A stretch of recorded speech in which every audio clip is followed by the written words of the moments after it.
अस्सलाम वालेकुम everyone. Road to civil services academy के प्लेटफॉर्म से मैं हूं मोहम्मद सादवे। आज हम आप लोगों के लिए एडिटोरियल एनालिसिस सीरीज स्टार्ट करने जा रहे हैं, जो कि आपको आपके एनालिसिस बिल्डिंग में, आपकी प्रिपरेशन में, जो कि और डिफरेंट ऐसे टॉपिक्स में, वेरियस एरियाज़ में आपको हेल्पफुल साबित होगी।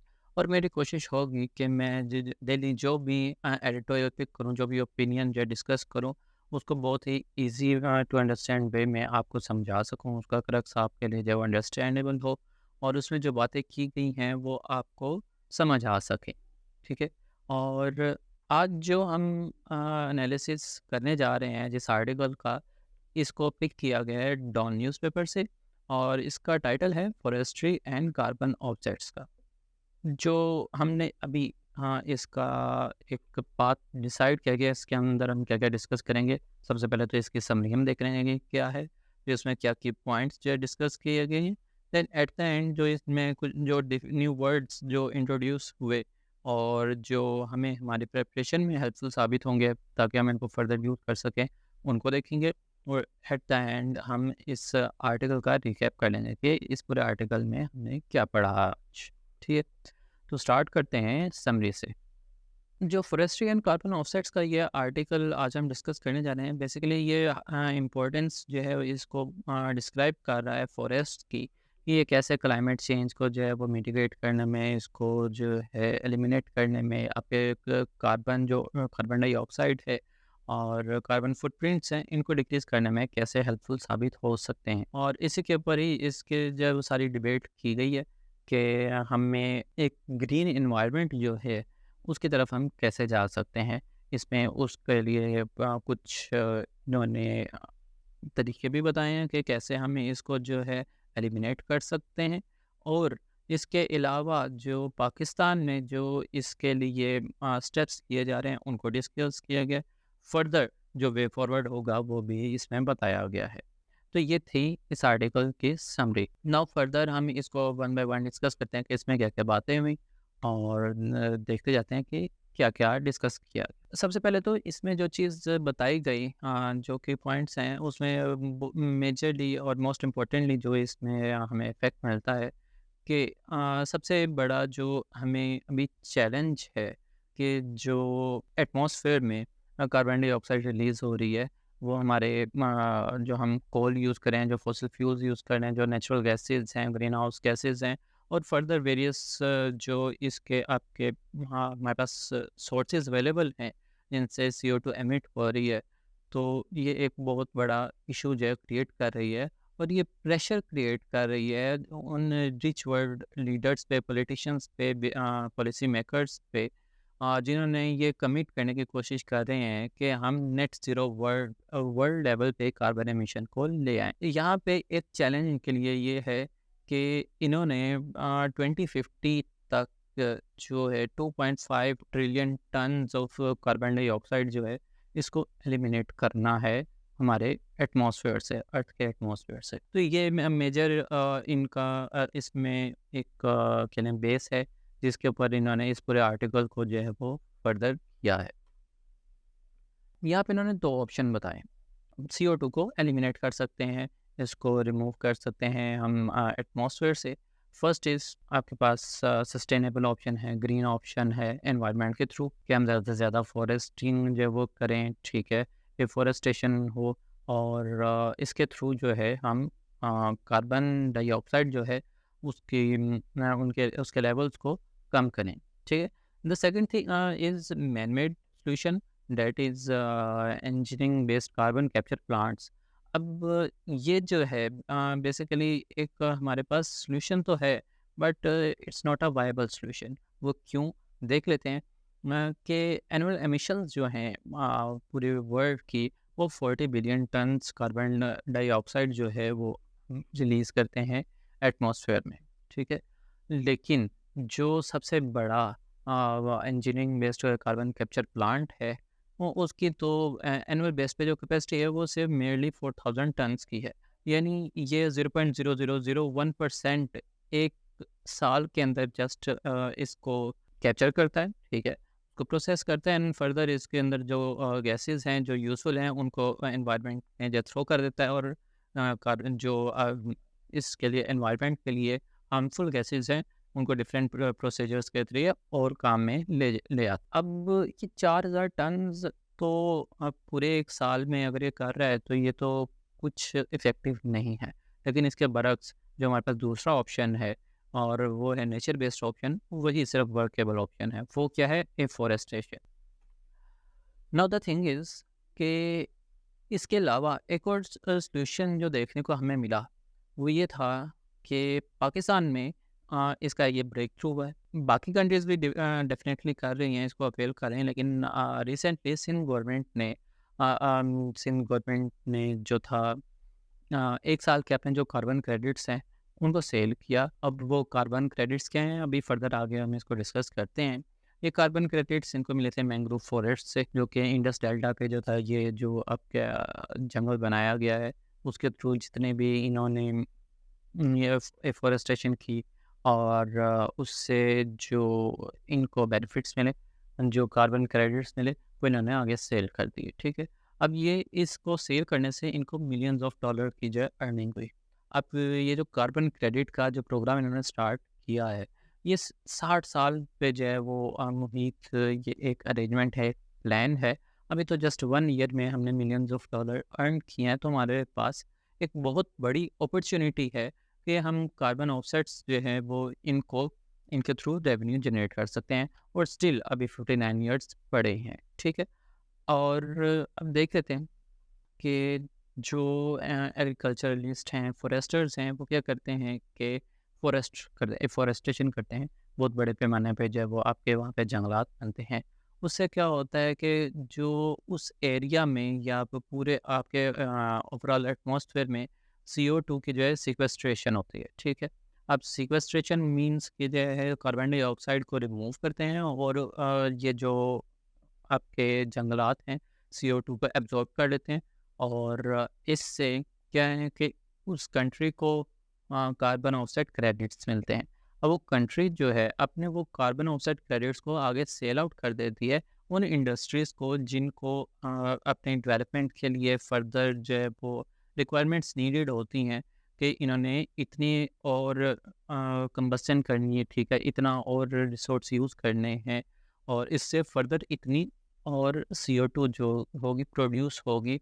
तो ये वो कार्बन जो ऑफसेट क्रेडिट्स हैं खरीद लेते हैं कि हमें इतना जो है CO2 प्रोड्यूस करने की और इजाज़त मिल जाएगी, और उसके अगेंस्ट जो है ये कुछ पैसे जो हैं, काफ़ी हैवी अमाउंट होती है, जो कि ये इन फॉरेस्टर्स को वापस दे देते हैं। अब ये फॉरेस्टर्स, ये सर्कल इस तरह चलता रहता है, वो एफॉरेस्टेशन करते रहते हैं और वहाँ से CO2 की सिक्वेस्ट्रेशन, CO2 रिमूव होती रहती है, कार्बन क्रेडिट्स मिलते हैं, एंड सो ऑन। ये सर्कल इसी तरह ही चलता रहेगा।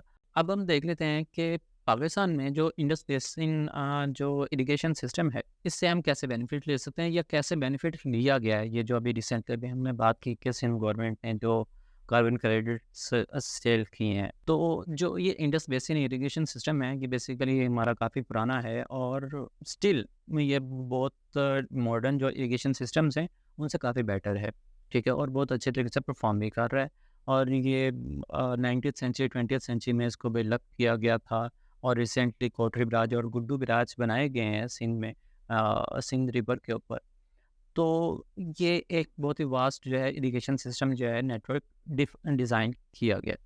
हो क्या रहा है कि इसी सिस्टम में इन्होंने जो सिंध के फार्मर्स हैं, इन्होंने पूरी फॉरेस्ट जो है बनाया, या इसको अदर वर्ड्स में रिवरियन फॉरेस्ट सिंध भी कहा जाता है।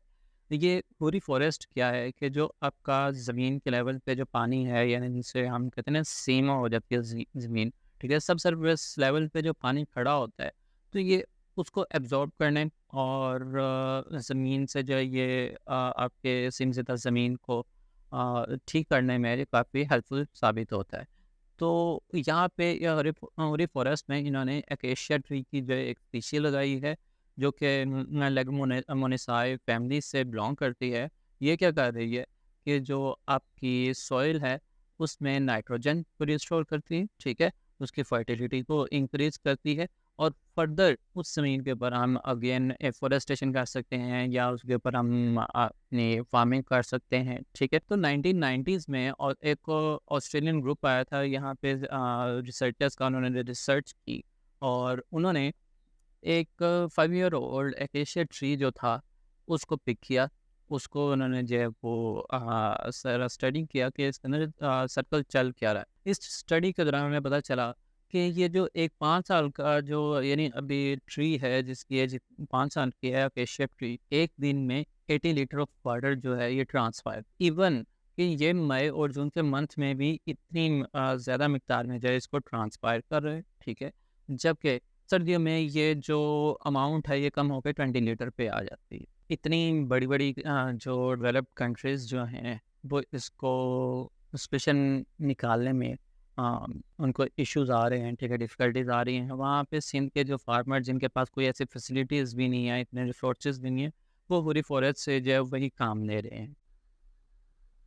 अब हम कंपैरिज़न करते हैं इरिगेशन नेटवर्क्स का जो कि पंजाब और सिंध दोनों में किस तरीके से वर्क कर रहे हैं। एक छोटा-सा कंपैरिज़न इस आर्टिकल में इसको डिस्कस किया गया कि पंजाब में जो इरिगेशन नेटवर्क है उसकी इंडिकेशन डिफरेंट हैं और जो सिंध में है उसका इंडिकेशन डिफरेंट है।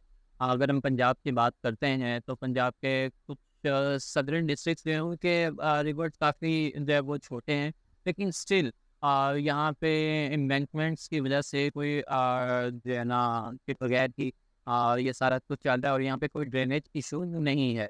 इसके अलावा अगर हम इनके जो वो बात करें एडिशन इसमें देखें कि इनको क्या एक ऐसा बेनिफिट मिलता है कि यहाँ पे फ्रेशली ग्राउंड वाटर जो है अवेलेबल है और इसको वो रीयूज़ कर सकते हैं इरिगेशन के लिए भी, ठीक है। और इसलिए यहाँ पे इनको ये इशू नहीं होता कि राइजिंग वाटर टेबल का या इस तरह के जो दूसरे इशूज हैं वो यहाँ पे पंजाब को देखने को नहीं मिलते। लेकिन अगर हम सिंध की बात करें तो यहाँ पे 80% ऑफ द ग्राउंड वाटर क्या है, सिलाइन है।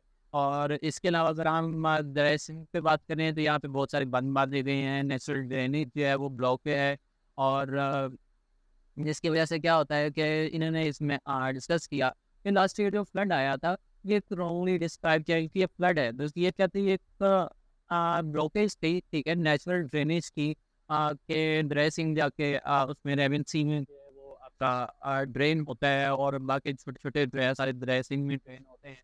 तो लेकिन जब ये फ्लड आया और ये बांध टूटे और ये सभी दूसरे इलाकों में ये फ्लड फैला, पानी फैला, तो ये वहाँ पे इसकी ड्रेनेज नहीं थी, प्रॉपर ड्रेनेज, ठीक है। और वो पानी वहाँ पे खड़ा रहता है, जिसकी वजह से वो सारी ज़मीन जो है वो सेलाइन हो जाती है, वो सेम ज़्यादा हो जाती है।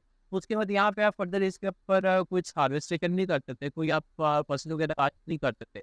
लेकिन अभी रिसेंटली पिछली स्लाइड में हमने देखा कि जो सिंध फार्मर्स हैं उन्होंने इसका सोल्यूशन निकाला कि पूरी फॉरेस्ट के थ्रू वो ये इस सेलाइनेशन को और इस सेम के इशू को कैसे जो है टैकल कर रहे हैं और किस तरीके से ये क्लाइमेट चेंज को और इसको और इस सब को लेके चल रहे हैं साथ साथ। अगर हम ये देखें इसी स्टेप पे देखें कि कैसे सिंध के जो प्राइवेट फॉरेस्ट्री जो है इन्होंने इस पूरी के थ्रू इस पूरी फॉरेस्ट के थ्रू इस एज में जो कि इतना एडवांस टेक्निकल हमारे पास ये टाइम है, टेक इनेबल्ड हर चीज़ें अवेलेबल हैं, स्टिल इन्होंने ट्री बेस्ड कार्बन क्रेडिट्स जो हैं वो इसको जनरेट किया और इसको जो है वो सेल किया। और इन्होंने इस आर्टिकल में जो चीज़ बताई गई, वे फॉरवर्ड बताया गया, तो ये कि डेवलपिंग कंट्री के जो फार्मर्स हैं उनमें बहुत ज़्यादा पोटेंशियल है कि वो कार्बन ऑफसेट्स जो है वो क्रिएट कर सकते हैं, बहुत ज़्यादा एफॉरेस्टेशन कर सकते हैं, एग्रीकल्चर जो है वो कर सकते हैं और इसके थ्रू बहुत इनकम हो सकती है।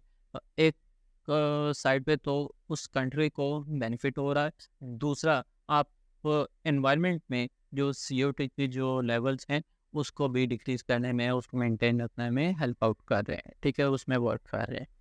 लेकिन लेकिन it requires a new business idea और मॉडल के पाकिस्तान में भी और बाकी जो डेवलपिंग कंट्रीज़ हैं उसमें हर जो कंट्री के पॉलिसी मेकर्स हैं उनको मिल के बैठ के सोचने की ज़रूरत है कैसे हम इसको कार्बन क्रेडिट्स को एक बिजनेस आइडिया से जनरेट करें और इस मॉडल को कैसे हम अपना उस कंट्री में वहाँ पे इम्प्लीमेंट कर सकते हैं।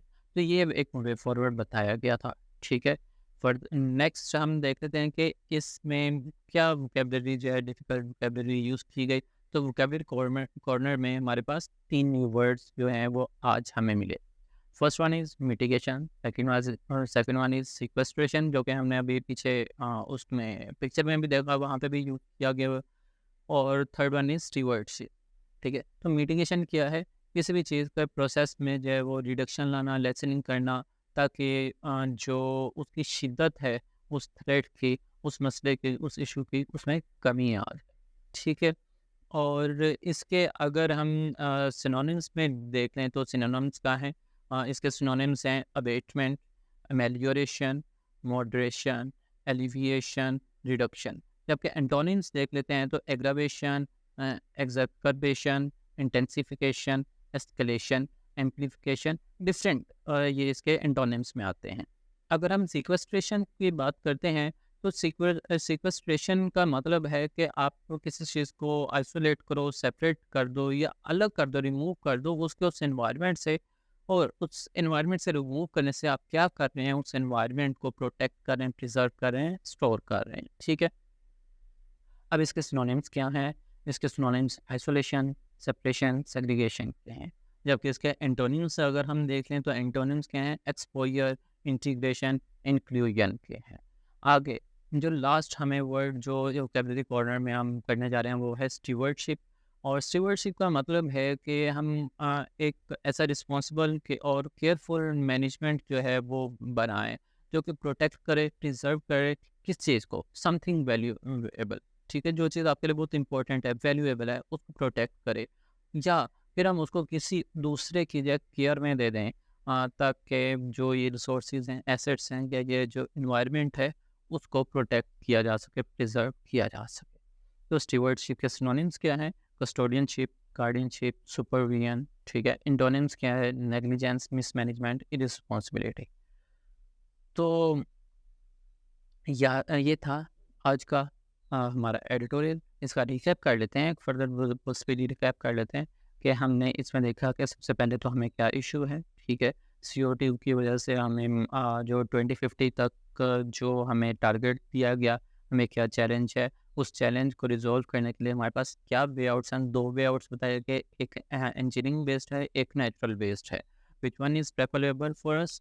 The one which is nature based, and that is afforestation. Then उन्होंने बताया कि इस एफॉरेस्टेशन की एक एग्जांपल जो कि पाकिस्तान में रिसेंटली ही इम्प्लीमेंट की गई, वो क्या था कि जो हुरी फॉरेस्ट है उसके थ्रू हम इन फ्लड्स को भी कंट्रोल कर सकते हैं। और CO2 की जो है इसमें इसको डिक्रीज करने में हम काफ़ी जो है काम कर रहे हैं इसमें।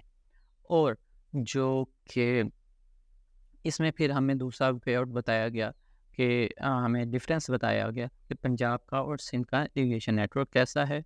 और लास्टली हमें जो वे आउट में एक नोट बताया गया कि इसमें हमें किन लोगों की ज़रूरत है, बिजनेस पॉलिसी मेकर्स की ज़रूरत है। और ना कि छोटे लेवल पे बल्कि एक्सट्रीम नेशनल लेवल पे भी। और हर डेवलपिंग कंट्री को ये काम करना चाहिए कि उनके फार्मर्स में ये पोटेंशियल है कि वो बगैर इतनी ख़ास किसी हेल्प के, किसी रिसोर्स के वो इतना अच्छा काम कर रहे हैं। तो पाकिस्तान को इस एग्जांपल को देखते हुए बाकी कंट्रीज़ को भी स्टेप लेना चाहिए। और इसके लिए हर कंट्री के लिए एक डिफरेंट बिजनेस आइडिया और मॉडल जो है वो उनको जनरेट करना चाहिए। उसके बाद हमने वोकैबुलरी देखी जिसमें 3 वर्ड्स देखे, मिटिगेशन, सिक्वेस्ट्रेशन एंड स्टीवर्डशिप। तो ये था आज का हमारा पहला आर्टिकल, उसका एनालिसिस। आई होप सो ये आप लोगों को समझ आई होगी। अगर आप लोगों को ये आर्टिकल अंडरस्टैंडेबल लगा और ये वर्ड्स न्यू लगे और कोई चीज़ समझ आई तो आप ज़रूर कमेंट करें। अगर कोई चीज़ नहीं समझ लगी तो आप वो भी कमेंट में हमें बता सकते हैं।